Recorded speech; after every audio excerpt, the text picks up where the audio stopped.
And we're back with Giant Dreams Under Construction. My next guest today is Kim Parlow, another part of the Kerry, Tom, and the Gang triplet. Thank you for coming, Kim. Thank you for having us. So you were singing last night. I was singing last night. So you sing for fun, you work at the hospital, and you're singing last night in the karaoke competition.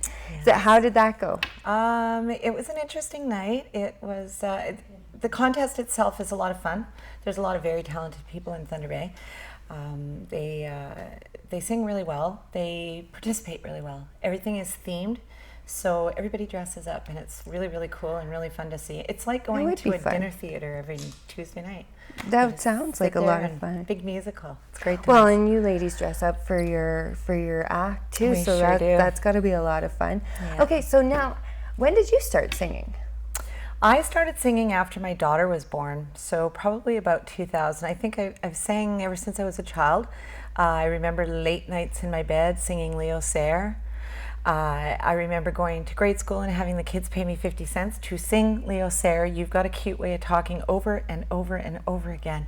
Oh, so you've been a professional since elementary. I didn't understand their fascination with it. I was like, what? All I'm doing is sitting there going, "You got a cute way of talking," when I was like 9 years old, and everybody was like, wow, look at her go. Well, Weird. it's the confidence. Yeah. That's it. You know, and a lot of people say that too. It takes a lot of confidence to be able to get up in front of anybody and sing. I know that for myself. Sure.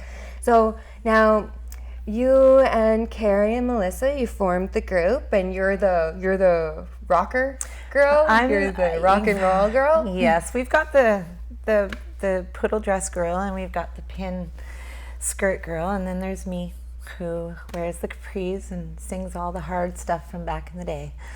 And so, like, is that like, if you're sitting at home, what kind of music would you put on? Oh my goodness. So do you resonate with the rock and roll girl? Always. Yeah. Always. And all the music that I listen to, I try to go back as far as I can to hear their old stuff. I like all the old rock. I like Led Zeppelin, I like AC/DC, I like Rolling Stones, I like Jefferson Airplane. I like them all. I find them extremely well performed and challenging.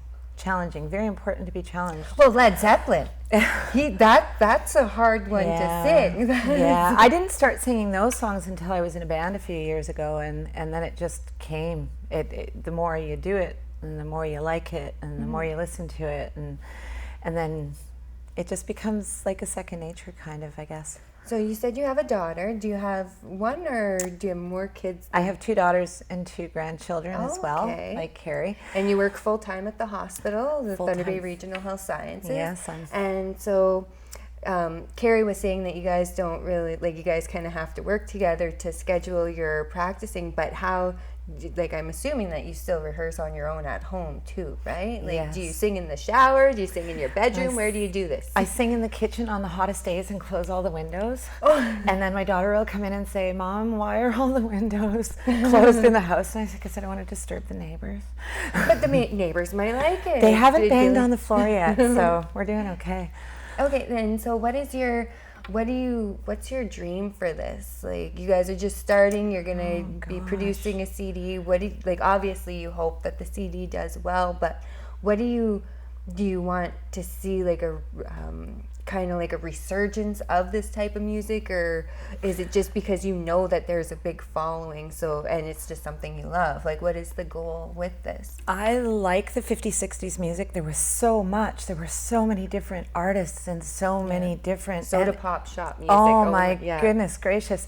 And walking through Ribfest the day after we performed, they had done the car show. And they played all that music, and all I kept saying to Kerry was, "No, we should be on that stage singing this music next year." That's a good point. That's my goal. Did you hear that, Ribfest organizers? That's my goal. That's what my goal would be for us to do that. I think that Thunder Bay is becoming a growing community, but at the same time we still have a lot of older people. Yep. We see that in healthcare a lot, that the older people are coming up more and more. I think that it's important to keep people's minds busy, especially as they get older. And if that's through music, that's the best way I know how to relate to people. That's a really good point, because I know with my grandparents, both ended up with Alzheimer's and dementia. my grandma still knows the old movies, and my grandpa still knew his old favorite music. So that's a really good point that a lot of us don't really think about. Like, can some ways be the only way you can reach them in that sense. So no, it's true, yeah, and where it can actually jog their memory a bit and kind of bring them back to you. So, what is the song that you guys are going to be singing here today, and why did you choose that song? We chose "Be My Baby" because it's a great song and because Kerry sings it so well. Is that the song from the beginning of Dirty Dancing? Yes. When they pull up? Yes. I knew it when you said the title. Okay, that's a good song. We're in for a treat. Yeah. I agree with it. That's a good song. It's going to be fun. It's going to be fun. I'm excited about it. And so what would be your advice to any young woman, any man, anybody in Thunder Bay really who wants to pursue singing as a career? We got the advice from Kerry now. What would be your input to that? Don't let anybody tell you you can't. Don't let anybody tell you you can't do something, anything that you want to do. Don't let anybody tell you you can't. And just do it. And if you don't think you're good enough, it doesn't mean that you're not. You just got to kind of get out of your own head. And well, we're all of our own biggest bullies. We are. And you just need to do what you love, whatever that is, and don't let anybody stop you. Awesome. Well, thank you so much, Kim, for coming today.